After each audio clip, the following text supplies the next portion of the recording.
Ibrahim Traoré, capitaine du Burkina Faso, a secoué le continent africain avec une déclaration audacieuse. Nous ne serons plus soumis. Ce message, aussi radical que porteur d'espoir, résonne comme un avertissement pour les puissances extérieures. Face aux menaces de Donald Trump, le capitaine défie l'ingérence étrangère, posant une question cruciale. L'Afrique peut-elle véritablement se libérer ? La souveraineté, telle qu'il l'a définie, n'est pas une simple promesse, mais un engagement profond. Mais cette indépendance a un prix. Alors Ibrahim Traoré réussira-t-il à mener l'Afrique vers une autonomie réelle ou sera-t-il pris dans les jeux de pouvoir mondiaux ? Ibrahim Traoré, en défiant les puissances mondiales, s'engage à redonner à l'Afrique sa liberté. Son appel résonne particulièrement au Burkina Faso, mais aussi au Mali et au Niger, où des voix similaires émergent. Dans un contexte géopolitique fragile, où la souveraineté nationale est souvent menacée par des forces extérieures, Traoré propose un choix radical. Se libérer de la tutelle impérialiste et renouer avec une Afrique indépendante, libre de ses décisions économiques et politiques. Mais cette voie, bien que séduisante, n'est pas sans risque. S'engager dans cette lutte pour la souveraineté pourrait entraîner des sanctions économiques, des pressions diplomatiques et une déstabilisation régionale. L'Afrique, prise entre les intérêts étrangers et ses propres aspirations, se trouve à un carrefour. L'avenir du continent repose sur cette bataille pour son indépendance, mais comment cette lutte se finira-t-elle ? Traoré sera-t-il un pion dans un jeu géopolitique ou un véritable acteur du changement ? À peine quelques heures après les menaces de Donald Trump, l'onde de choc a traversé l'Afrique. Le Nigeria, géant économique de la région, se retrouvait à un carrefour décisif. Le président Bola Tinubu, pris entre des pressions internationales croissantes et la nécessité de maintenir une stabilité interne fragile, se trouvait dans une position délicate. L'annonce de Trump n'était pas simplement une menace pour la sécurité des chrétiens nigérians, mais un acte symbolique de l'ingérence étrangère qui touchait directement à la souveraineté du pays. À Abuja, les discussions ont rapidement évolué, cherchant à équilibrer la coopération avec les États-Unis tout en maintenant l'indépendance nationale. Cependant, une autre voix s'est fait entendre, celle d'Ibrahim Traoré. Le capitaine burkinabé, avec sa vision d'une Afrique souveraine, a dénoncé cette ingérence, affirmant que la véritable sécurité pour le continent ne résidait pas dans les promesses étrangères, mais dans l'autonomie régionale et la coopération entre pays africains. Sa position a pris de l'ampleur, non seulement à Ouagadougou, mais à travers le Sahel, où des voix similaires se sont élevées. Mais derrière ces discours se cache une réalité complexe. L'Afrique est-elle prête à renoncer à l'aide extérieure au risque de se retrouver isolée, ou l'intégration régionale, comme le propose Traoré, peut-elle réellement être un modèle viable face à des pressions extérieures croissantes ?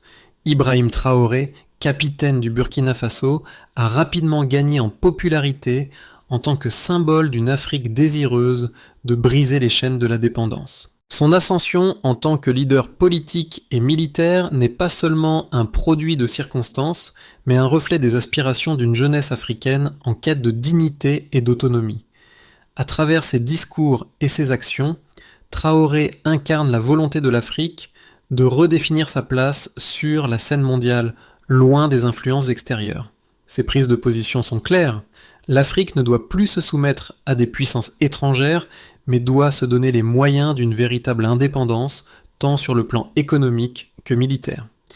Cette vision radicale trouve un écho particulier dans la région du Sahel, un espace stratégique entre les forces occidentales et les aspirations africaines. Le Mali, le Niger et le Burkina Faso, tous confrontés à des défis internes et externes similaires, voient en Traoré un leader capable de guider la région vers une nouvelle ère de coopération et d'autonomie.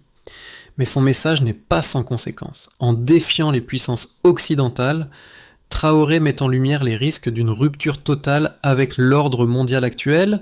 Ses positions ont suscité des débats passionnés. Est-ce que ce défi aux puissances extérieures pourra réellement apporter la stabilité et la sécurité à la région, ou est-ce une route semée d'embûches qui pourrait mener à un isolement politique et économique ?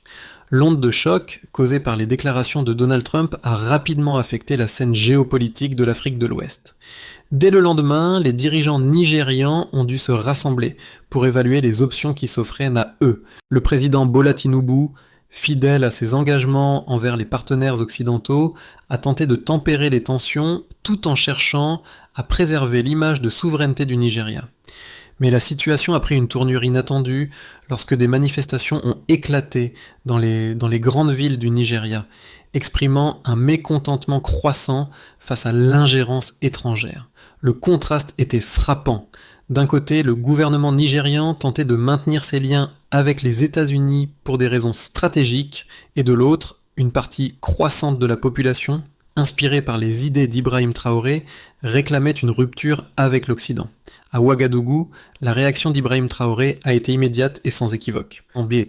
Dans un discours vibrant à la nation, il a dénoncé la menace d'une nouvelle ingérence étrangère et a insisté sur le fait que la sécurité de l'Afrique ne pourrait être garantie que par des solutions africaines, construites sur des alliances solides entre les pays du Sahel. Son message, véhément et clair, a fait écho dans toute la région, trouvant un écho particulier au Mali et au Niger. Deux pays ayant subi des interventions militaires étrangères dans le passé. Les dirigeants de ces pays, bien que plus prudents dans leurs déclarations, ont également exprimé leur soutien aux idées de Traoré, reconnaissant la nécessité d'une Afrique plus indépendante et plus unie. Les pressions diplomatiques ont rapidement augmenté alors que l'incertitude politique au Nigeria prenait de l'ampleur. Les investisseurs étrangers, craignant un déclin de la stabilité dans la région, ont commencé à retirer leurs fonds, ce qui a entraîné une dévaluation significative du Naira. En moins d'un mois, la monnaie nigériane a chuté de 8%, exacerbant les défis économiques du pays. Le secteur pétrolier, pilier de l'économie nigériane, a particulièrement souffert, avec plusieurs projets d'investissement suspendus ou retardés en raison de l'instabilité croissante. Ce recul a provoqué une baisse des recettes fiscales du gouvernement, obligeant les autorités à réévaluer leurs priorités et à suspendre certains programmes de développement essentiels. À l'échelle régionale, les conséquences ont été tout aussi sévères.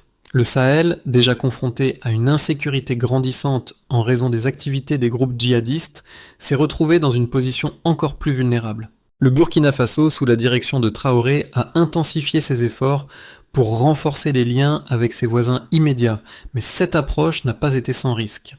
En rejetant l'interventionnisme extérieur, Traoré et ses alliés régionaux ont ouvert la voie à une nouvelle dynamique de coopération, mais aussi à une confrontation plus intense avec les puissances occidentales.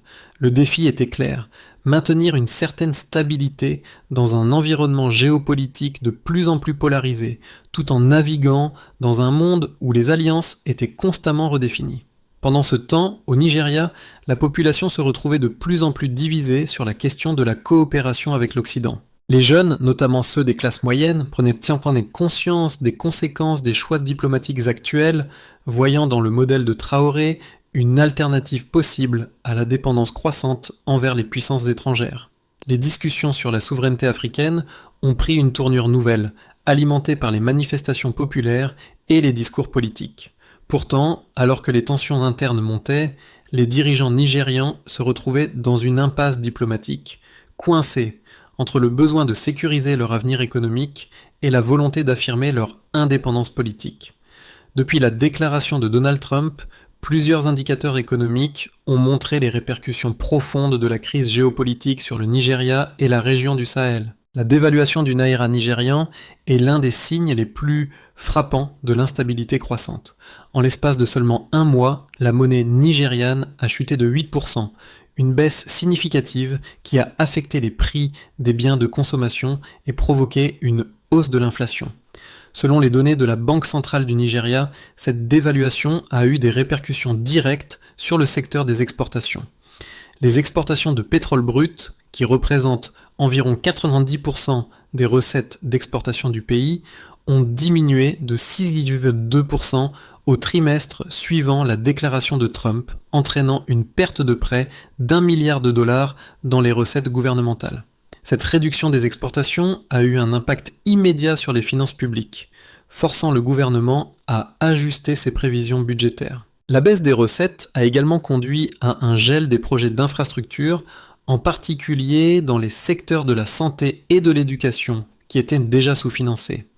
L'incertitude économique a également fait chuter l'investissement direct étranger, IDE, au Nigeria, particulièrement dans le secteur pétrolier, qui a enregistré une réduction de 25% des nouveaux projets par rapport à l'année précédente.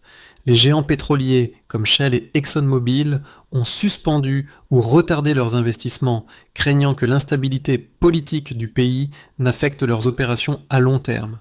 En parallèle, les données sociales montrent également l'impact croissant des tensions politiques. Dans les mois qui ont suivi les déclarations de Trump, les incidents communautaires au Nigeria ont augmenté de 15%, exacerbés par les tensions ethniques et religieuses. Les communautés chrétiennes et musulmanes se sont retrouvées de plus en plus divisées, alimentées par des discours politiques polarisants et la crainte d'une ingérence étrangère.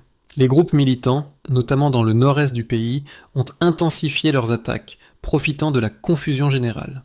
Les violences ont obligé des milliers de civils à fuir leur foyer, exacerbant la crise humanitaire dans les régions déjà en guerre avec Boko Haram. Du côté du Sahel, la montée en puissance du mouvement panafricain porté par Ibrahim Traoré a également trouvé une expression numérique. Les recherches en ligne pour Ibrahim Traoré Burkina Faso ont augmenté de plus de 220% dans les pays anglophones de l'Afrique, un indicateur clé de la popularité croissante de son message. Cette hausse des recherches a été particulièrement marquée chez les jeunes générations qui voient en Traoré un porte-parole de leur lutte pour une Afrique autonome et respectée. Plusieurs forums académiques et forums de discussion ont vu le jour, alimentant un débat plus large sur la question de la souveraineté en Afrique et la nécessité de se libérer des influences extérieures. En dépit de cette montée en puissance des voix panafricaines, les chiffres de l'aide étrangère au Nigeria révèlent un changement notable dans la perception de l'assistance internationale. Avant la déclaration de Trump, environ 41% des Nigérians estimaient que l'aide étrangère contribuait positivement à la stabilité du pays. Toutefois, 6 mois après la déclaration de Trump, ce chiffre a chuté à 28%, tandis que 58% des Nigérians considèrent désormais que l'aide internationale est conditionnée par des intérêts politiques cachés. Ce retournement de perception reflète une méfiance croissante envers les intentions des puissances extérieures, renforçant l'appel à l'indépendance de la part de figures comme Ibrahim Traoré. Les chiffres révèle donc une réalité complexe. L'impact de la crise géopolitique ne se limite pas aux sphères politiques et diplomatiques, mais touche profondément l'économie, la société et la perception publique du rôle de l'Occident en Afrique.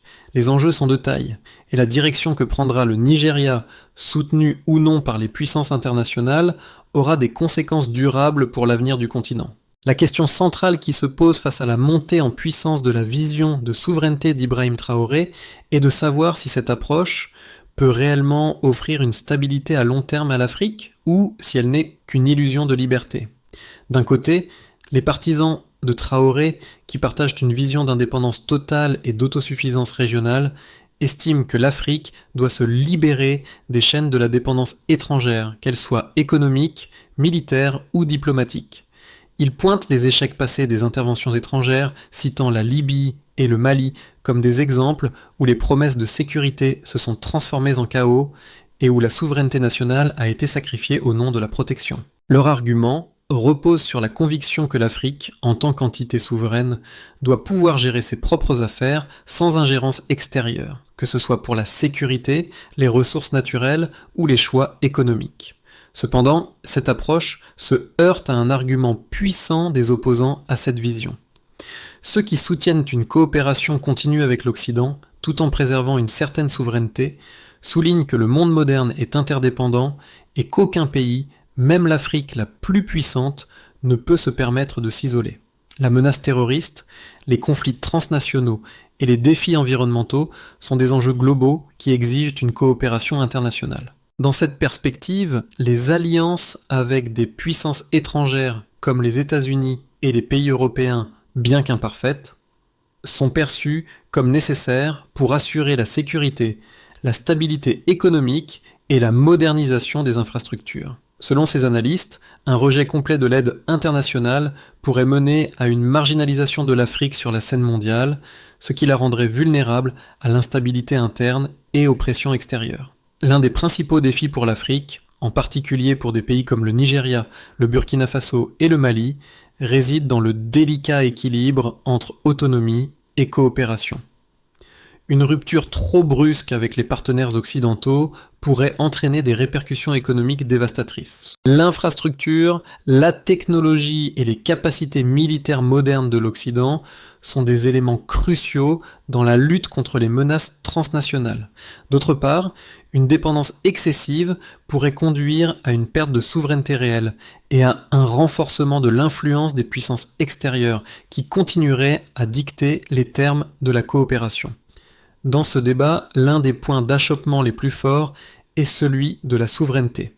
Le modèle de Traoré, bien qu'idéaliste et inspirant pour beaucoup, doit prouver qu'il peut offrir des solutions concrètes face aux défis géopolitiques actuels sans sacrifier la stabilité interne.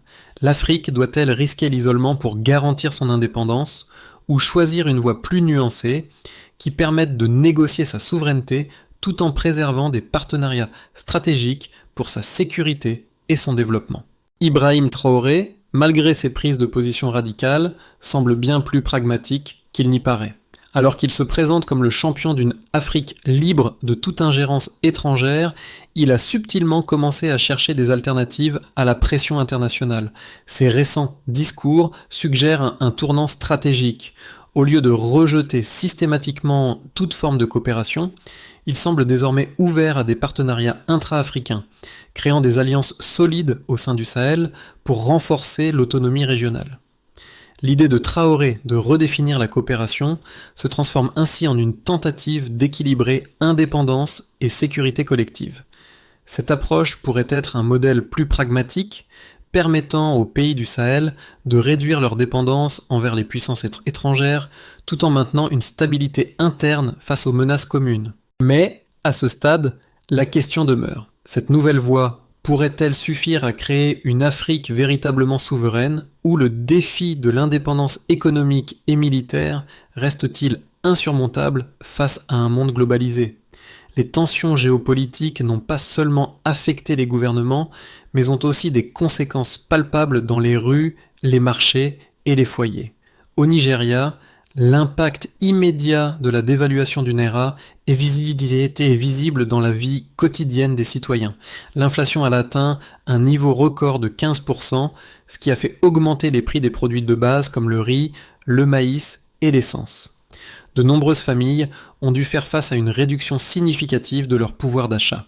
Les secteurs les plus vulnérables, comme l'agriculture et le commerce de détail, ont souffert le plus, exacerbant les inégalités sociales. Les classes moyennes, qui étaient historiquement les plus stables économiquement, se retrouvent maintenant sous pression, leur capacité à accéder à des services de santé et à l'éducation diminuant. Les manifestations de rue, alimentées par la frustration croissante de la population, ont augmenté de 12% en 6 mois, et des appels à la démission des dirigeants se font de plus en plus entendre. Au Sahel, la situation est tout aussi complexe. La montée en puissance des mouvements indépendantistes, inspirés par la vision de Traoré, a engendré un changement significatif dans la perception du rôle de l'Afrique sur la scène mondiale. Les pays du Sahel, comme le Mali, le Niger et le Burkina Faso, commençant à se voir non plus comme des satellites des puissances étrangères, mais comme des acteurs autonomes prêts à forger leurs propres alliances. Cette nouvelle dynamique pourrait potentiellement redéfinir les relations de la région avec l'Occident, mais elle n'est pas sans risque. Les pressions diplomatiques sont déjà en hausse avec l'UE et les États-Unis, montrant des signes d'inquiétude quant à la direction prise par les dirigeants du Sahel. L'Europe, en particulier, pourrait voir son influence sur la région diminuer si les pays du Sahel choisissent de se détourner de ces initiatives sécuritaires et économiques. L'instabilité croissante a également eu un impact direct sur les investissements étrangers dans la région. Les entreprises multinationales, notamment dans les secteurs de l'énergie et des infrastructures, ont reconsidéré leurs projets d'expansion au Sahel. Le retrait des investissements dans des pays comme le Mali, qui était autrefois un centre stratégique pour les entreprises pétrolières, a fait chuter les recettes fiscales. Au Burkina Faso, où Traoré a renforcé ses liens avec les voisins de la région, la situation est similaire. Bien que la volonté d'indépendance et d'autosuffisance gagne du terrain, la réalité économique reste complexe. Le pays est toujours dépendant des échanges commerciaux avec l'Europe et les États-Unis. et une rupture trop brutale pourrait isoler la nation, augmentant les risques de conflits internes et de déstabilisation. Cependant, la montée du mouvement panafricain offre un espoir renouvelé. Les jeunes générations, à travers les réseaux sociaux et les mouvements de la société civile, se sont emparés de cette vision d'une Afrique unie et libre. Les marches de solidarité pour la souveraineté et contre l'ingérence étrangère deviennent de plus en plus fréquentes, notamment dans les grandes villes africaines. Cette montée de la conscience politique pourrait bien être l'étincelle nécessaire pour transformer la volonté d'indépendance en une réalité durable. Toutefois, il reste à savoir si cette aspiration populaire pourra réellement se concrétiser face aux défis économiques et diplomatiques auxquels la région doit faire face.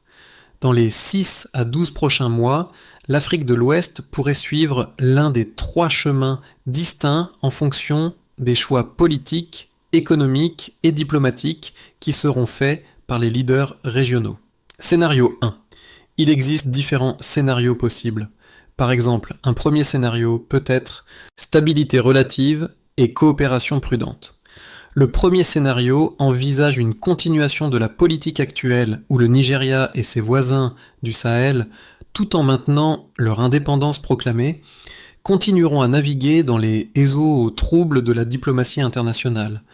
Le gouvernement nigérian, après une période de turbulence, pourrait chercher à rétablir un équilibre délicat entre ses engagements envers l'Occident et ses aspirations à une autonomie accrue.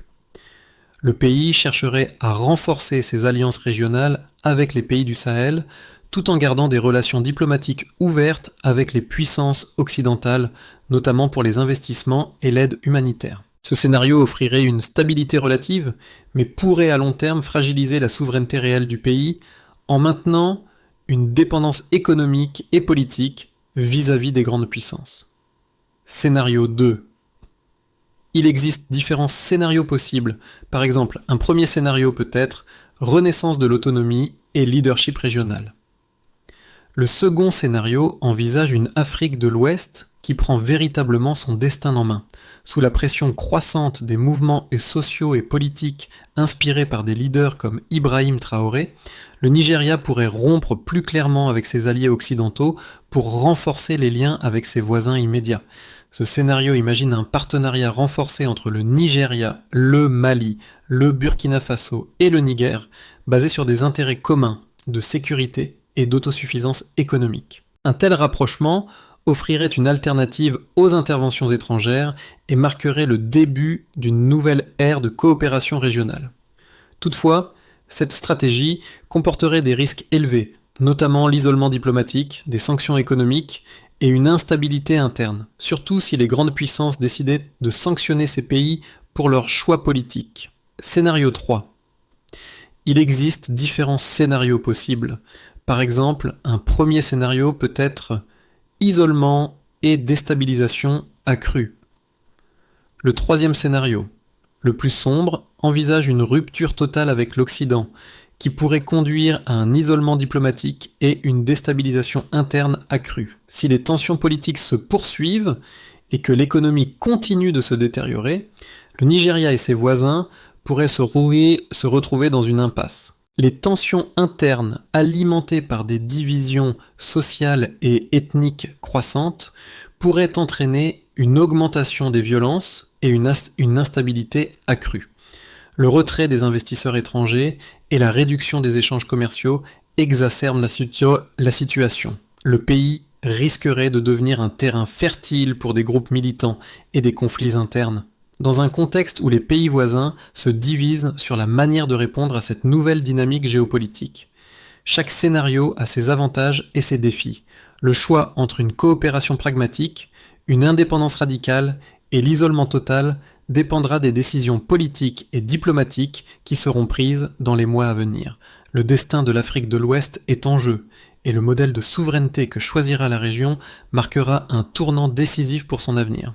L'Afrique de l'Ouest se trouve à un carrefour historique, et les décisions des dirigeants auront des répercussions profondes sur les vies de millions de citoyens.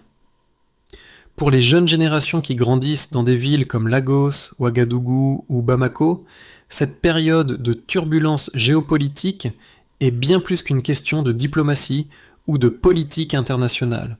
Il s'agit de leur futur, de leur avenir dans un continent qui cherche désespérément à se réinventer.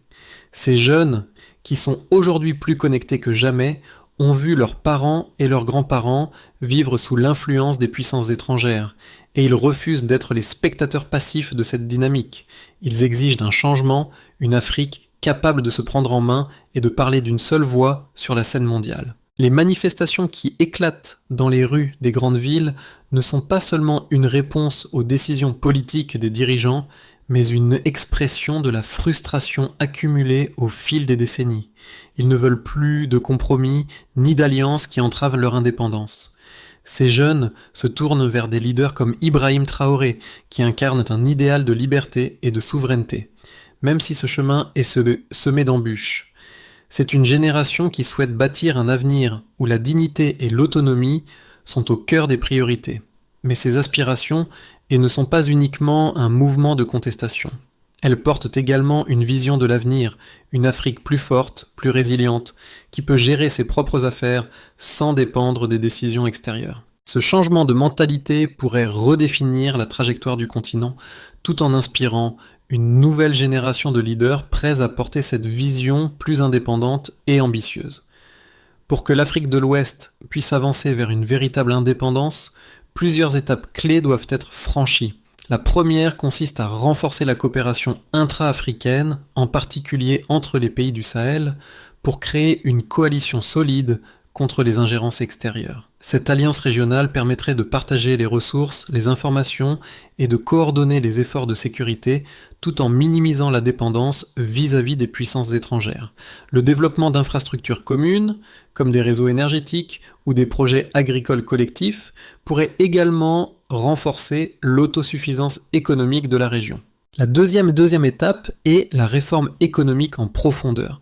Les pays du Sahel doivent réduire leur dépendance vis-à-vis des exportations de matières premières et de l'aide étrangère. Il est essentiel de développer des secteurs économiques locaux tels que l'agriculture durable, les technologies numériques et les industries de transformation afin de créer des emplois et d'assurer une croissance interne. Les investissements doivent être dirigés vers l'éducation, la recherche et l'innovation pour permettre aux jeunes générations de participer activement à cette transformation économique.